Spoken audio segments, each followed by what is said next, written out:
નમસ્તે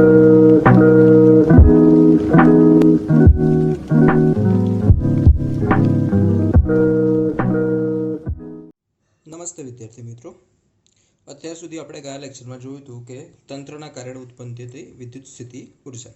હવે આજે આપણે વિદ્યુત ડાયપોલની સ્થિતિ ઉર્જા મેળવવાની છે, પરંતુ આ વિદ્યુત ડાયપોલ આપણે ક્યાં મૂકેલી છે? બાહ્ય વિદ્યુત ક્ષેત્રમાં. તો આપણો નેક્સ્ટ ટોપિક આવે છે કે બાહ્ય વિદ્યુત ક્ષેત્રમાં વિદ્યુત ડાયપોલની સ્થિતિ ઉર્જા.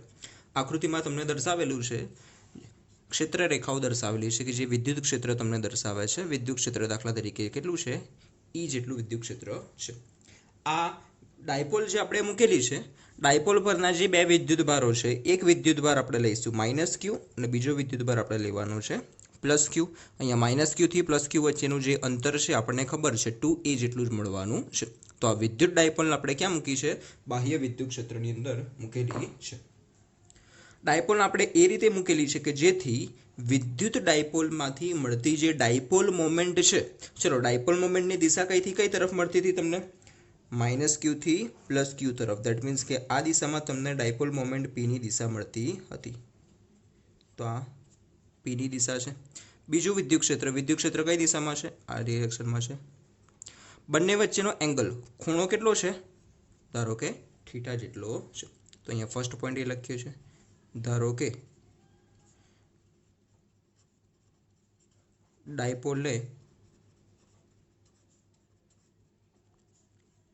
એવી રીતે ગોઠવેલ છે કે જેથી ડાયપોલ મોમેન્ટ P એ વિદ્યુત ક્ષેત્ર E સાથે કેટલો ખૂણો બનાવે છે? થીટા જેટલો કોણ બનાવે છે. ચલો ડાયપોલને અત્યારે આપણે વિદ્યુત ક્ષેત્રમાં મૂકેલું છે, પરંતુ આ વિદ્યુત ક્ષેત્ર કેવું છે? સમાન છે કે અસમાન છે? તો આપણે જાણીએ છીએ કે વિદ્યુત ક્ષેત્ર રેખાઓ એકબીજાને સમાંતર છે. દેટ મીન્સ કે આ કેવું વિદ્યુત ક્ષેત્ર થયું? સમાન વિદ્યુત ક્ષેત્ર થયું. તો સમાન વિદ્યુત ક્ષેત્ર છે એટલે બંને વિદ્યુત ભાર ઉપર બળ કેવું લાગવાનું છે? એક સરખું. અને કઈ દિશામાં છે? પરસ્પર વિરુદ્ધ દિશામાં. -Q છે એને કઈ તરફ બળ લાગશે? પ્લસ તરફ, એટલે કે આ ડિરેક્શનમાં બળ લાગશે. +Q છે એને માઇનસ તરફ, એટલે કે આ ડિરેક્શનમાં બળ લાગશે. એટલે પરિણામી બળ કેટલું થશે? 0. તો આપણે લખી શકીએ કે સમાન વિદ્યુત ક્ષેત્ર હોવાથી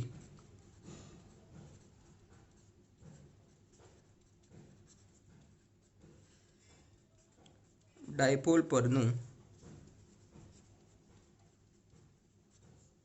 પરિણામી બળ કેટલું મળવાનું છે? 0 મળે. પરંતુ બંને બળની કાર્યરેખા કઈ હશે? -Q ઉપર આ ડિરેક્શનમાં બળ લાગે છે, +Q ઉપર આ ડિરેક્શનમાં બળ લાગે. તો બંનેની કાર્યરેખા કેવી છે? જુદી જુદી છે. એટલે પરિણામે ડાયપોલ ઉપર શું અત્યારે જનરેટ થવાનું છે? કંઈક ટોર્ક જનરેટ થવાનું છે. એ ટોર્ક કેટલું હોય છે? આપણે પ્રથમ ચેપ્ટરમાં જોઈ ગયા છે કે અહીં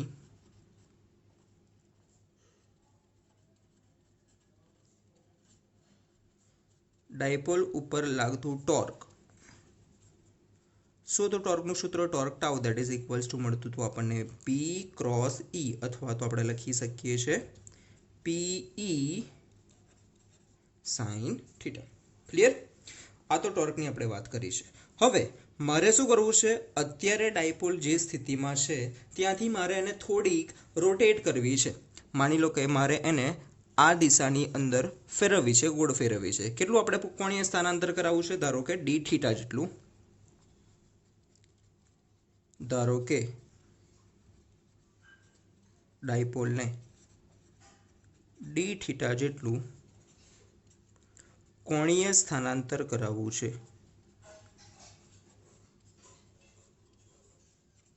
એના માટે આપણે શું કરવું પડશે? કંઈક કાર્ય કરવું પડશે. જે માટે જરૂરી કાર્ય અહીંયા જો સૂક્ષ્મ સ્થાનાંતર કરાવીએ છીએ એટલે કાર્યનું પણ તમને જે મૂલ્ય મળશે કેવું મળશે? ખૂબ જ સૂક્ષ્મ. તો જે સૂક્ષ્મ કાર્ય મળે છે એને આપણે સિમ્બોલ આપીએ છીએ dw, that is equals two, ચલો કાર્યનું સૂત્ર શું છે? બળ ગુણ્યા સ્થાનાંતર.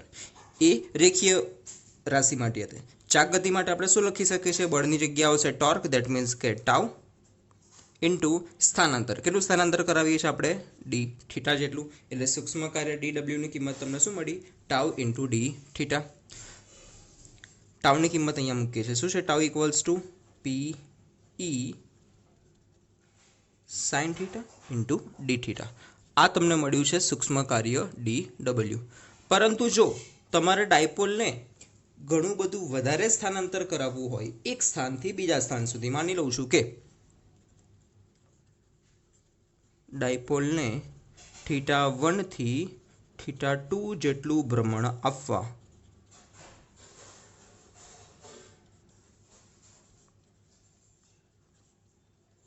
કરવું પડતું કાર્ય, તો આ કુલ કાર્ય શોધવા માટે શું કરવું પડશે? આવા સૂક્ષ્મ કાર્યનું આપણે સંકલન કરવું પડે, એટલે ઇન્ટિગ્રેશન.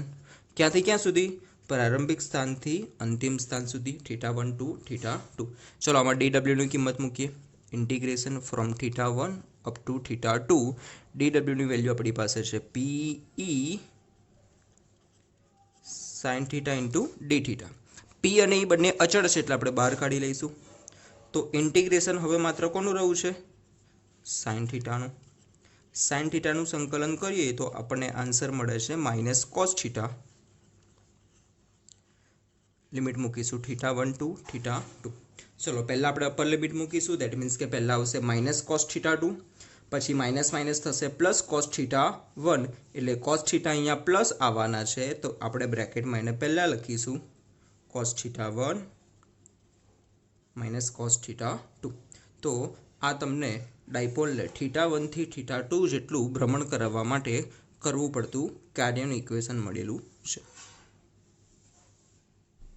આ કાર્ય એ ડાયપોલની સ્થિતિ ઉર્જા સ્વરૂપે સંગ્રહ પામશે. એટલે આપણે લખી શકીએ કે આ કાર્ય ડાયપોલની સ્થિતિ ઉર્જા સ્વરૂપે સંગ્રહ પામે છે.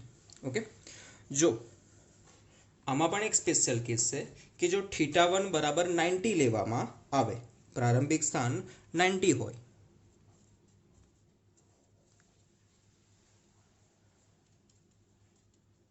તો ચલો cos 90 ની કિંમત શું થવાની છે? 0. એટલે બાકી શું રહેશે? cos θ2.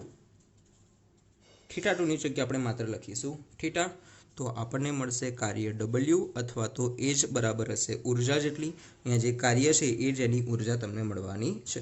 તો ઉર્જા બરાબર તમને મળશે, માઇનસ બાર નીકળી જશે એટલે માઇનસ PE cos θ. તો જ્યારે ડાયપોલને આપણે 90 ડિગ્રીથી થીટા જેટલું ભ્રમણ કરાવવું હોય, હવે 90 નો મતલબ શું છે કે ડાયપોલ આ રીતે હશે. અહીંયા ઋણ વિદ્યુત ભાર છે, અહીંયા ધન છે, એટલા ડાયપોલ મોમેન્ટની દિશા થઈ P. આ છે E, એટલે બંને વચ્ચેનો એંગલ કેટલો હતો? 90. ત્યાંથી મારે થીટા જેટલું ભ્રમણ કરાવવું છે, તો એના માટે જે કાર્ય કરીશું એ ઉર્જા મળશે, એટલી ઉર્જા જે તમને આ સમીકરણની મદદથી મળી શકે છે. આગળનો જે હવે ટોપિક આવે છે એ આ ચેપ્ટરનો સૌથી વધારે ઇમ્પોર્ટન્ટ ટોપિક છે. પરીક્ષામાં તમારે ઓછા માર્ક્સમાં પૂછાઈ શકે, પરંતુ સમજવાની દ્રષ્ટિએ આ ઘણો બધો ઇમ્પોર્ટન્ટ ટોપિક છે, જે છે સુવાહકોનું સ્થિત વિદ્યુત શાસ્ત્ર. અહીંયા જે શબ્દ છે સ્થિત વિદ્યુત શાસ્ત્ર, ઇંગ્લિશમાં આપણે એને કહીએ છીએ ઇલેક્ટ્રોસ્ટેટિક્સ. એને પહેલાં સમજીએ.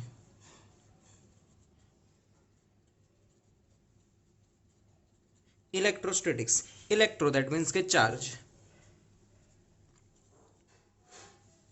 વિદ્યુત ભાર. સ્ટેટિક, સ્ટેટિક દેટ મીન્સ કે કેવા છે? Charges are steady. સ્ટેડી છે દેટ મીન્સ કે વિદ્યુત ભારો કેવા છે? સ્થિર અવસ્થાની અંદર છે. એટલે આપણે જે આ થિયરીમાં ભણવાનું છે એમાં બધા જ વિદ્યુત ભારને કેવા રાખવાના છે? સ્થિર રાખવાના છે. વિદ્યુત ભાર અત્યારે સ્થિર છે, ગતિમાં નથી. આપણે જે 3 પહેલા ચેપ્ટર છે ફિઝિક્સની અંદર, ફર્સ્ટ, સેકન્ડ અને ત્રણ ઇલેક્ટ્રોસ્ટેટિક્સના ચેપ્ટર છે, સોરી ફર્સ્ટ અને સેકન્ડ, કે જેની અંદર વિદ્યુત ભારો બંને ચેપ્ટરમાં કેવા રાખવાના છે? આપણે સ્થિર રાખવાના છે. તો આ સમગ્ર જે થિયરી ભણીએ છીએ એમાં એક વસ્તુ ખાસ યાદ રાખજો કે બધી જ જેટલા પણ પોઈન્ટ લખાવું છું બધા પોઈન્ટની અંદર વિદ્યુત ભાર કેવા રહેવા જોઈએ?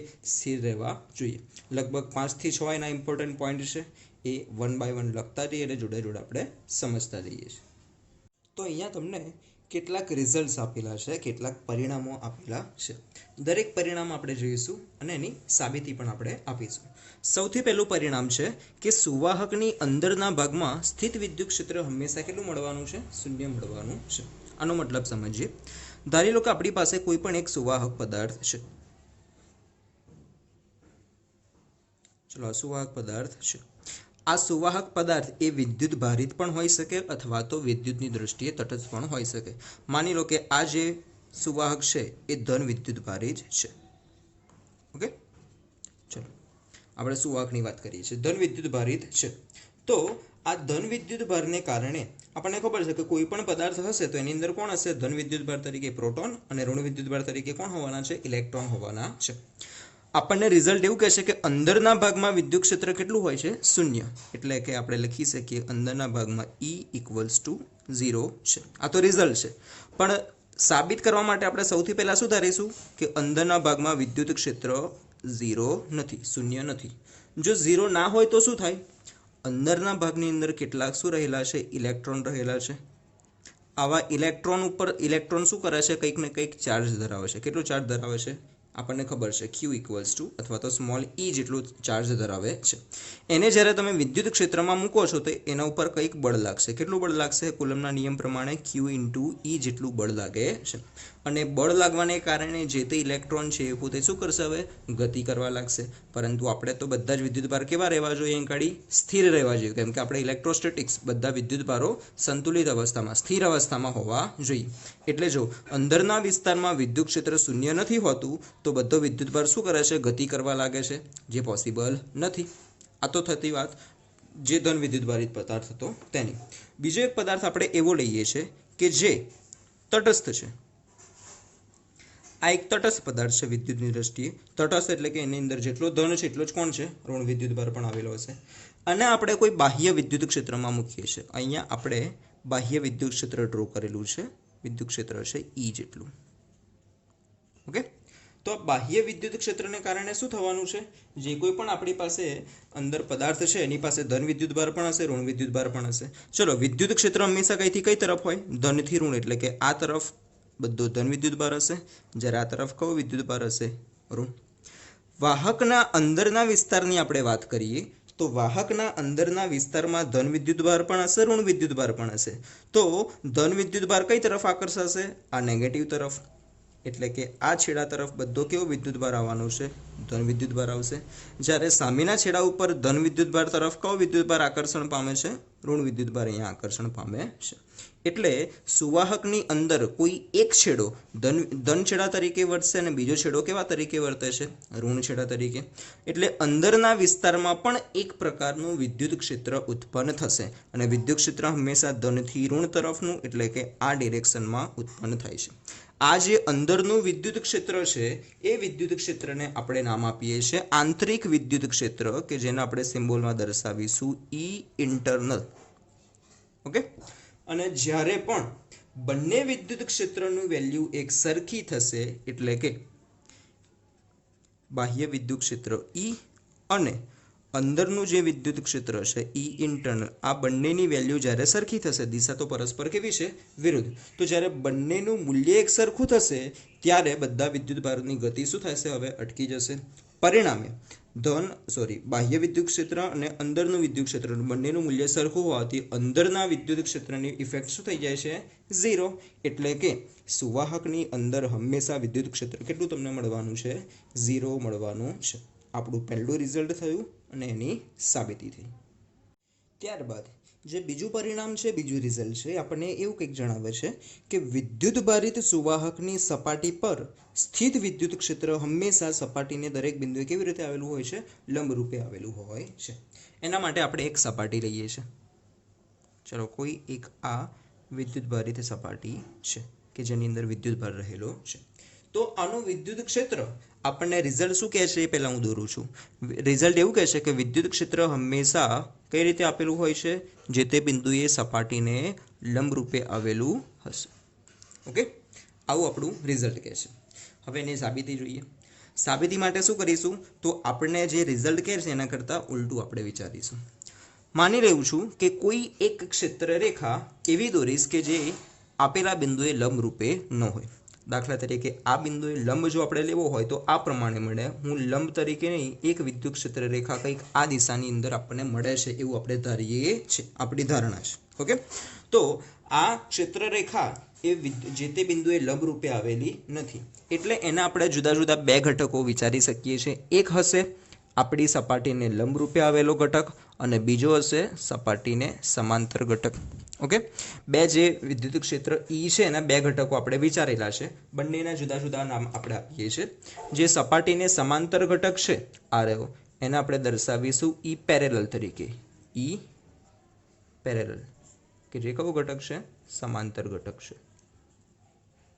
જ્યારે બીજો આ ઉપરનો ઘટક છે એને આપણે ઈ પરપેન્ડિક્યુલર વડે દર્શાવીશું. ઈ અને પછી નીચે પરપેન્ડિક્યુલર. દેટ મીન્સ કે આ કયો ઘટક છે? લંબ ઘટક છે. એટલે હવે વિદ્યુત ક્ષેત્રના કેટલા ઘટક થઈ ગયા? જુદા જુદા બે ઘટક અહીંયા તમને પ્રાપ્ત થયા. તો આનાથી શું થશે? આ જે સમાંતર ઘટક છે આ સમાંતર ઘટકને કારણે અહીંયા જે કોઈ પણ વિદ્યુત ભાર રહેલો હતો એને આ દિશામાં કંઈક બળ લાગવાનું છે, અને બળ લાગશે તો વિદ્યુત ભાર શું કરશે? સ્થાનાંતર કરવાનો છે, મૂવ થવાનો છે. અને આપણે તો શું ભણીએ છીએ? સ્થિત વિદ્યુત શાસ્ત્ર, કે જેમાં વિદ્યુત ભાર ગતિ કરી શકે નહીં. એટલે આપણે જે પરિણામે વિચાર્યું હતું કે આપેલી વિદ્યુત ક્ષેત્ર રેખા લંબરૂપે ન પણ હોય, જો લંબરૂપે ન હોય તો કોઈ પણ એક એનો સમાંતર ઘટક મળશે કે જેને કારણે વિદ્યુત ભાર શું કરી શકે? ગતિ કરી દે. પણ એ ગતિ કરવાનું અહીંયા પોસિબલ નથી. દેટ મીન્સ કે આપણી જે ધારણા હતી એ કેવી છે? ખોટી છે. તો દરેકે દરેક બિંદુ પાસે ક્ષેત્ર રેખા કેવી હશે? જે તે બિંદુ પાસે લંબરૂપે તમને મળવાની છે. તો આ થયું આપણું બીજું પરિણામ. ત્યારબાદ જે ત્રીજું પરિણામ છે, ત્રીજું રિઝલ્ટ છે, આપણે કંઈક એવું કહે છે કે સ્થાયી સ્થિતિમાં સુવાહકના અંદરના ભાગમાં વધારાનો વિદ્યુત ભાર હોઈ શકે નહીં. સમજવા માટે જે આપણે સાબિતી છે એ જોઈએ છે. દાખલા તરીકે આપણી પાસે કોઈ એક આ સુવાહક પદાર્થ આપેલો છે કે જેની ઉપર વિદ્યુત ભાર હોઈ પણ શકે અથવા તો તટસ્થ પણ હોઈ શકે. માની લો કે અત્યારે આ વિદ્યુત ભાર પદાર્થ કેવો છે? વિદ્યુતની દ્રષ્ટિએ તટસ્થ છે. હવે તટસ્થ છે તો એટલા માટે હું શું કરું છું? એક નાનું ગાઉસિયન પૃષ્ઠ લઉં છું અંદરના વિસ્તારની અંદર. ચલો આપણે એક આ અંદર ગાઉસિયન પૃષ્ઠ વિચારેલું છે. આ ગાઉસિયન પૃષ્ઠ ઉપર આપણે ગાઉસનો નિયમ એપ્લાય કરીએ. ચલો ભાઈ, ગાઉસનો નિયમ શું છે? કે ઉત્પન્ન થતું flux phi that is equals to બે સૂત્ર હતા, E into D A, and that is equals to મળતું હતું sigma Q upon epsilon 0. First ચેપ્ટરમાં આપણે આ ભણી ગયા છે કે વિદ્યુત ફ્લક્સના બે સૂત્ર હતા. હવે અહીંયા અંદરના વિસ્તાર જે આપણે ગાઉસિયન પૃષ્ઠ વિચાર્યું છે, ગાઉસિયન પૃષ્ઠની અંદરના ક્ષેત્રમાં વિદ્યુત ક્ષેત્ર તો કેટલું છે? 0 છે. હવે આ 0 છે તો આ બંનેનો ગુણાકાર પણ કેટલો મળવાનો છે? 0. દેટ મીન્સ કે ફ્લક્સ ફાઈ તમને મળ્યું 0. દેટ ઇઝ ઇક્વલ્સ ટુ કુલ વિદ્યુત ભાર. ધારો કે અંદરનો વિદ્યુત ભાર કેટલો છે? ક્યુ છે, ડિવાઈડ બાય એપ્સાઇલોન 0. એપ્સાઇલોન 0 સામે ગુણાશે તો એ પણ થશે 0. દેટ મીન્સ કે ક્યુ ઇક્વલ્સ ટુ કેટલા તમને મળ્યા? 0. એટલે અંદરના ભાગમાં કોઈ પણ વિદ્યુત ક્ષેત્ર નથી, પરિણામે કોઈ પણ વિદ્યુત ભાર પણ હોવો જોઈએ નહીં. ક્લિયર? જો અંદર કોઈક વિદ્યુત ભાર હોય તો કંઈક ને કંઈક તમને પરિણામે વિદ્યુત ક્ષેત્ર મળે, જે આપણા રિઝલ્ટથી ઉલટું છે. એટલે સ્થાયી અવસ્થામાં સુવાહકના અંદરના ભાગમાં, આપણે બહારની ચર્ચા કરી નથી, માત્ર અંદરના ભાગની વાત કરી છે, અંદરના ભાગમાં વધારાનો કોઈ પણ વિદ્યુત ભાર હોઈ શકે નહીં. જેટલો ધન હશે એટલો જ કોણ હશે? ઋણ. ક્લિયર? આ થયું આપણું ત્રીજું પરિણામ. ત્યારબાદ જે ચોથું પરિણામ છે, ચોથું રિઝલ્ટ, એ કંઈક આ પ્રમાણે છે કે સુવાહકના સમગ્ર કદમાં સ્થિત વિદ્યુત સ્થિતિમાન એટલે કે વી એ હંમેશા કેવું રહેશે? અચળ, અંદરના વિસ્તારમાં. ઓકે, અને અંદરના ભાગમાં તેનું મૂલ્ય કેવું હોય છે? સપાટી જેટલું જ હોય છે. સમજીએ શું કહેવા માંગે છે કે આપણી પાસે કોઈ એક સુવાહક પદાર્થ આપેલો છે, તો આ સુવાહક પદાર્થના સમગ્ર કદમાં વિદ્યુત સ્થિતિમાનનું મૂલ્ય કેવું હોય છે? અચળ હોય છે. અને બીજું છે કે અંદરના ભાગમાં તેનું મૂલ્ય કેટલું હોય છે? સપાટી જેટલું છે. માની લો કે અંદરના ભાગની અંદર જુદા જુદા બે બિંદુ લઉં છું, બિંદુ એ અને બીજું છે બિંદુ બી.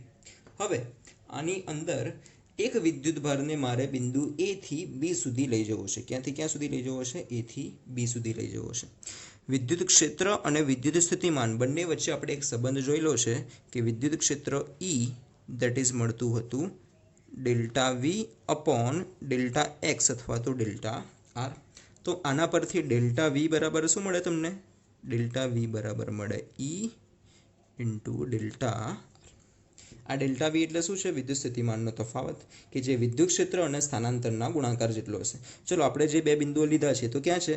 અંદરના વિસ્તારમાં છે. અંદરના વિસ્તારમાં તો વિદ્યુત ક્ષેત્ર આપણે જોયું પહેલા જ પોઈન્ટમાં કેટલું છે 0 છે. ચલો ઈની કિંમત 0 છે તો 0 ગુણ્યા ડેલ્ટા આર એટલે પરિણામી આ ડેલ્ટા વી પણ કેટલું મળવાનું છે તમને 0. ચલો ડેલ્ટા વી એટલે શું છે? બે બિંદુ વચ્ચેનો તફાવત વી એ માઇનસ વી બી. આનો બાદબાકી તમને કેટલી મળી છે 0. દેટ મીન્સ આનો મતલબ થયો વી એ ઇઝ ઇક્વલ્સ ટુ શું મળવાનું છે તમને વી બી. એટલે કે અંતરના બંને બિંદુ પાસે વિદ્યુત સ્થિતિમાન કેવું મળ્યું તમને? એક સમાન મળ્યું. હવે આ એક સમાન તો છે પરંતુ એ સપાટી જેટલું છે કે ઓછું છે કે વધારે છે એના માટે ચેક કરીએ. માની લો કે સપાટી પરનું કોઈ એક બિંદુ છે પી. બિંદુ પી પાસેનું સ્થિતિમાન જો બિંદુ એ અને બી કરતાં વધારે હોય તો વિદ્યુતભાર શું કરશે? વધારે સ્થિતિમાનવાળા તરફથી ઓછા સ્થિતિમાન તરફ ગતિ કરે. એટલે પી થી એ અથવા તો પી થી બી તરફ ગતિ કરે. આ એની પ્રોપર્ટી છે કે જેમ પાણી વધારે ઊંચાઈથી ઓછી ઊંચાઈ તરફ ગતિ કરે છે આવી જ રીતે હંમેશા વિદ્યુતભાર પણ વધારે સ્થિતિમાનથી ઓછા સ્થિતિમાનવાળા બિંદુ તરફ ગતિ કરે. તો જો બિંદુ પી પાસેનું સ્થિતિમાન વધારે હોય તો વિદ્યુતભારની ગતિ કઈથી કઈ તરફ થશે? એ થી બી તરફ થાય. અથવા તો જો બિંદુ પીનું સ્થિતિમાન એ અને બી કરતાં ઓછું હોય તો વિદ્યુતભારની ગતિ કઈથી કઈ તરફ થાય? વધારે, એટલે કે એ થી પી તરફ થાય. એટલે બંને કિસ્સામાં ગતિ તો થવાની જ છે પરંતુ આપણે ભણીએ છીએ સ્થિત વિદ્યુતશાસ્ત્ર કે જેમાં વિદ્યુતભારની ગતિ શક્ય નથી. આવું ક્યારે પોસિબલ છે? કે જો બંનેનું વિદ્યુત સ્થિતિમાન કેવું હોય? એક સરખું. તો અને તો જ ગતિ ના થાય. બાકી કોઈ પણ હિસાબે વિદ્યુતભાર ગતિ કરે છે. એટલે આમ ચોથો પોઈન્ટ થયો કે સુવાહકના સમગ્ર વિસ્તાર કદમાં સ્થિત વિદ્યુત સ્થિતિમાનનું મૂલ્ય અચળ હોય છે અને અંદરના ભાગમાં તેનું મૂલ્ય કેટલું હશે? જેટલું સપાટી પર છે એના જેટલું જ તમને મળે. યાદ રાખજો પહેલો અને ચોથો પોઈન્ટ થોડો કોમન છે. અંદરના ભાગમાં વિદ્યુત ક્ષેત્ર પૂછે તો 0 આવશે અને વિદ્યુત સ્થિતિમાન પૂછે તો કેટલું આવશે? અચળ. ત્યારબાદનું જે પાંચમું રિઝલ્ટ છે આપણને કંઈક એવું કહે છે કે વિદ્યુત ભારિત સુવાહકની સપાટી પર વિદ્યુત ક્ષેત્રનું મૂલ્ય કેટલું હોય છે એ આપણે સાબિત કરીએ છીએ. માની લો કે મારી પાસે કોઈ એક સુવાહક સપાટી છે કે જેના ઉપર ધન વિદ્યુતભાર ક્યાં આવેલો છે? સપાટી ઉપર આવેલો છે. મારે કોઈ એક બિંદુ પાસે વિદ્યુત ક્ષેત્ર શોધવું છે. બહારની તરફ ધારો કે કયું બિંદુ છે? એક પી. અંદરની તરફ શોધવાનો કોઈ મિનિંગ નથી કેમ કે અંદર તો વિદ્યુત ક્ષેત્ર કેટલું મળવાનું છે તમને? 0. એટલે બહારની તરફ વિદ્યુત ક્ષેત્ર કેટલું છે એની મારે ગણતરી કરવી છે. બિંદુ પીને આપણે થોડું શિફ્ટ કરીએ છીએ. અહીંયા લઈ લઈએ છીએ બિંદુ પી.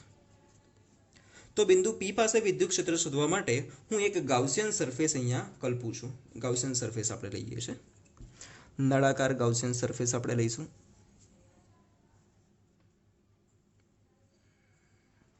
ચલો એક આપણે નળાકાર સપાટી લીધેલી છે. આ નળાકાર છે એની 3 જુદી જુદી સરફેસ હશે. આ ફર્સ્ટ સરફેસ છે. આ જે વક્ર સપાટી હશે એ બીજી સરફેસ અને આ તરફનો જે છેડો છે કઈ સરફેસ થશે? ત્રીજી સરફેસ થવાનો છે. એ જ આપણે નળાકાર હું સાઈડ ઉપર દોરું છું બાજુની અંદર.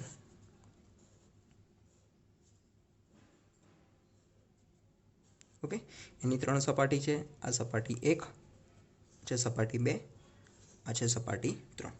ચલો 3 સપાટી પાસે આપણે ફ્લક્સની ગણતરી કરવી છે. ફ્લક્સનું જે નોર્મલ ઇક્વેશન છે હું અહીંયા એક વખત લખી દઉં છું. Flux phi that is equals to છે E D A cos theta. અત્યારે આપણે માની લઈએ છીએ કે જે સમગ્ર પૃષ્ઠ છે એના પર વિદ્યુતભાર ઘનતા કેટલી છે? સિગ્મા જેટલી છે. તો ચલો 3 સપાટી છે એટલે ફ્લક્સ તમને જુદા જુદા કેટલા મળવાના છે? 3 ફ્લક્સ મળવાના છે. φ1 પ્લસ સેકન્ડ આવશે φ2 પ્લસ ત્રીજું આવશે φ3. એમાં ચલો ફર્સ્ટની અંદર વિદ્યુત ક્ષેત્ર બહારની તરફ માની લો કે કેટલું છે? ઈ જેટલું છે. આપણે ધાર્યું છે જે શોધવાનું છે આપણે ધારેલું છે ઈ જેટલું. ડી એ દેટ મીન્સ કે એ છે ક્ષેત્રફળ. કોસ થીટા, થીટા એટલે ઈ અને એ વચ્ચેનો ખૂણો. ચલો આ બિંદુ પાસે ધન વિદ્યુતભાર છે તો વિદ્યુત ક્ષેત્રની દિશા કઈ તરફ હશે? આ બહારની તરફ ત્રિજ્યાવર્તી દિશામાં લંબરૂપે. આ જે બિંદુ પી છે અથવા તો આ જે સરફેસ છે એનું ક્ષેત્રફળ સદિશ પણ આ જ દિશામાં મળવાનું છે. દેટ મીન્સ કે બંને વચ્ચેનો ખૂણો કેટલો થઈ ગયો? 0. તો cos 0 ની કિંમત કેટલી થશે? 1. એટલે આપણે અહીંયા લખતા નથી. પ્લસ બીજું ફ્લક્સ. ચલો બીજા ફ્લક્સ માટે તો જે સપાટી છે સપાટી માટે ક્ષેત્રફળ સદિશ આ દિશામાં છે ડીએ અને એ બિંદુ પાસે વિદ્યુત ક્ષેત્ર આ ડિરેક્શનમાં છે. તો બંને વચ્ચેનો એંગલ કેટલો થઈ ગાડી? 90. દેટ મીન્સ કે એની cos 90 ની કિંમત થવાની છે 0. તો બીજું ફ્લક્સ કેટલું થશે? 0. પ્લસ ત્રીજું ફ્લક્સ. ત્રીજા ફ્લક્સ માટે સપાટી ક્યાં આવેલી છે? પદાર્થની અંદરની તરફ. ચલો એટલે આ ત્રીજી સરફેસ માટે વિદ્યુત ક્ષેત્ર ઓલરેડી કેટલું છે અંદરની તરફ? તો 0 છે. ઈની કિંમત 0 છે. દેટ મીન્સ કે ફ્લક્સ પણ કેટલું મળ્યું તમને? 0. તો આમ ત્રણમાંથી માત્ર એક જ સપાટી સાથે ફ્લક્સ મળવાનું છે, બાકી બંને સાથે ફ્લક્સ કેટલું મળ્યું છે? 0. દેટ મીન્સ કે જે ફ્લક્સ છે એ તમને મળી ગયું. કેટલું મળ્યું? E into D A. ચલો હવે આપણે ગાઉસનો નિયમ એપ્લાય કરીએ. ગાઉસનો જે નિયમ છે એ ગાઉસના નિયમ પ્રમાણે શું છે? Flux phi that is equals to integration E dot D A છે દેટ ઇઝ ઇક્વલ્સ ટુ મળતું હતું sigma Q upon epsilon 0. Q એટલે શું છે? વિદ્યુતભાર. સિગ્માની આપણે વ્યાખ્યા લખતા હતા રેખીય વિદ્યુતભાર, પૃષ્ઠ વિદ્યુતભાર ઘનતા દેટ ઇઝ ઇક્વલ્સ ટુ શું હતું? સિગ્મા અપોન ક્ષેત્રફળ. ક્ષેત્રફળ કેટલું લીધું છે આપણે? ડીએ જેટલું. તો સિગ્મા બરાબર છે ક્યુ અપોન ડીએ. ફર્સ્ટ ચેપ્ટરમાં હતું એ પ્રમાણે. તો ક્યુ બરાબર શું મળવાનું છે? Sigma into D A. તો ક્યુની જગ્યાએ sigma into D A divide by છે એપ્સાઇલોન 0. ચલો આ બંને તરફ જે છે ડીએ કેન્સલ. ઓકે, આપણે આ પદ અને આ પદ આ બંનેની સરખામણી કરવાની છે, વચ્ચેવાળાની નહીં. તો આ બંનેની સરખામણી કરીએ તો ડીએ કેન્સલ. તો આના પરથી ઈ બરાબર શું મળશે? સામે બાકી વધ્યું છે સિગ્મા અપોન એપ્સાઇલોન 0. તો જ્યારે પણ આપણે પૃષ્ઠના બહારના વિસ્તારમાં વિદ્યુત ક્ષેત્ર શોધવું હોય તો આ સૂત્ર પરથી તમને મળી શકે છે E equals to sigma upon epsilon 0. આ થયું આપણું પાંચમું રિઝલ્ટ. તો નેક્સ્ટ અને છેલ્લો પોઈન્ટ આવે છે સ્થિત વિદ્યુત શિલ્ડિંગ. આ સૌથી અગત્યનો અને સૌથી વધારે વખત પરીક્ષામાં પૂછાયેલો ટોપિક છે સ્થિત વિદ્યુત શિલ્ડિંગ. શિલ્ડિંગનો મતલબ થાય છે પ્રોટેક્શન, એટલે કે કોઈ પણ વસ્તુ આપણે એવી રીતે ડિઝાઇન કરવાની છે કે જેથી એનું શિલ્ડિંગ થઈ શકે, એટલે કે એનું પ્રોટેક્શન થઈ શકે. તો એના માટે આપણી પાસે કોઈ એક સુવાહક છે. આ જે ગ્રીન કલરનો છે આપણો સુવાહક છે. સુવાહકની અંદર આપણે એક નાની કેવિટીની જનરેટ કરેલી છે. કેવિટી દેટ મીન્સ કે બખોલ. જેમ તમે જોયું હશે જે કોલગેટને એવી બધી એડ આવે છે એની અંદર આપણે જાણીએ છીએ કે દાંતની અંદર ક્યાંક કેવિટી ઉત્પન્ન થયેલી છે. દેટ મીન્સ કે કોઈક નાની ગેપ ક્રિએટ થયેલી હોય છે. તો આવા કેવિટીનો મતલબ થાય છે કે અંદર શું છે? કોઈ એક નાની જગ્યા છે કે જ્યાં કંઈ પણ વસ્તુ છે નહીં. તો આ સુવાહકની અંદર આપણે નાના કેવિટીની રચના કરેલી છે, બખોલની રચના કરેલી છે. તો આ બખોલની અંદર તમે એક વસ્તુ જોઈશો કે આપણે આ પદાર્થ જે સુવાહક છે, સુવાહકને તમે ગમે એટલો વિદ્યુતભાર આપશો, બધો જ વિદ્યુતભાર ક્યાં જવાનો છે? એની સપાટી ઉપર જ રહેવાનો છે. ધન હોય કે ઋણ હોય, બધો જ વિદ્યુતભાર ક્યાં રહેવાનો છે? એની સપાટી ઉપર. કોઈ પણ વિદ્યુતભાર અંદર જવાનો નથી. આપણે ફર્સ્ટ રિઝલ્ટમાં જોયેલું છે. એટલે અંદરની તરફ કોઈ પણ વિદ્યુતભાર નથી. તો અંદર જે આપણે કેવિટી જોઈ છે, અંદરના વિસ્તારમાં વિદ્યુત ક્ષેત્ર કેટલું મળવાનું છે તમને? 0 મળવાનું છે. વિદ્યુત ક્ષેત્ર ઈની વેલ્યુ તમને મળવાની છે 0. E equals to 0. એટલે જે બખોલ આપણે ક્રિએટ કરેલી છે એમાં તમને વિદ્યુત ક્ષેત્ર કેટલું મળ્યું છે? 0 મળ્યું છે. દેટ મીન્સ કે અંદર કોઈ પણ વિદ્યુતભાર પણ નથી. એટલે ઈની કિંમત છે 0. ક્યુની કિંમત પણ તમને કેટલી મળી? 0. એટલે જો તમે આ કેવિટીમાં કોઈ પણ વસ્તુ મૂકશો તો એના ઉપર કોઈ પણ ઇલેક્ટ્રિક ઇફેક્ટ થવાની નથી. ઓકે, એના ઉપર કોઈ પણ વિદ્યુત ક્ષેત્ર લાગુ પડવાનું નથી. ઇન શોર્ટ, તમે આની અંદર હશો, ભલે બહારથી ગમે તેટલો વિદ્યુતભાર છે તો પણ તમને સહેજ પણ કરંટ લાગશે. ઓકે, ત્રીજી વાત કરીએ વિદ્યુત સ્થિતિમાન. આ જે કેવિટી છે એમાં વિદ્યુત સ્થિતિમાન કેટલું હશે? જો આ સપાટી પરનું વિદ્યુત સ્થિતિમાન માની લો કે V0 જેટલું છે તો અંદરના વિસ્તારમાં પણ વિદ્યુત સ્થિતિમાન કેટલું મળવાનું છે? સપાટી જેટલું જ, એટલે કે V0 જેટલું જ મળવાનું છે. આ ઉપરાંત જો આ વિદ્યુતભાર ધન હોય તો વિદ્યુત ક્ષેત્ર બહારની તરફ મળે અને એટલા માટે સિગ્માની કિંમત પણ કેવી મળશે? ધન મળશે. જો વિદ્યુતભાર ધનની જગ્યાએ માની લો કે નેગેટિવ છે, ઋણ છે, તો વિદ્યુત ક્ષેત્ર રેખાઓ કઈ તરફ જશે? અંદરની તરફ જશે. અને એના માટે સિગ્મા તમને કેટલા મળવાના છે? Less than 0. દેટ મીન્સ કે સિગ્મા લેસ ધેન 0 તમને મળશે. 0 થી નાના એટલે કે નેગેટિવ. તો ઇલેક્ટ્રોસ્ટેટિક શિલ્ડિંગ અથવા તો સ્થિત વિદ્યુત શિલ્ડિંગ એટલે શું છે? કે જ્યારે પણ કોઈ સુવાહક પદાર્થની અંદર કેવિટીની રચના કરવામાં આવે છે તો કેવિટીના અંદરના ભાગમાં વિદ્યુતભાર અને વિદ્યુત ક્ષેત્ર કેટલું હોય છે? 0. પરિણામે અંદર કોઈ પણ કરંટ લાગતો નથી. તો આ જે અસર છે એને આપણે કહીએ છીએ સ્થિત વિદ્યુત શિલ્ડિંગ, કે જેનો ઉપયોગ ઘણી બધી જગ્યાએ સંવેદી ઉપકરણો એટલે કે સેન્સર બનાવવા માટે વિદ્યુતની અસરોથી બચાવવા માટે આપણે કરી શકીએ છીએ.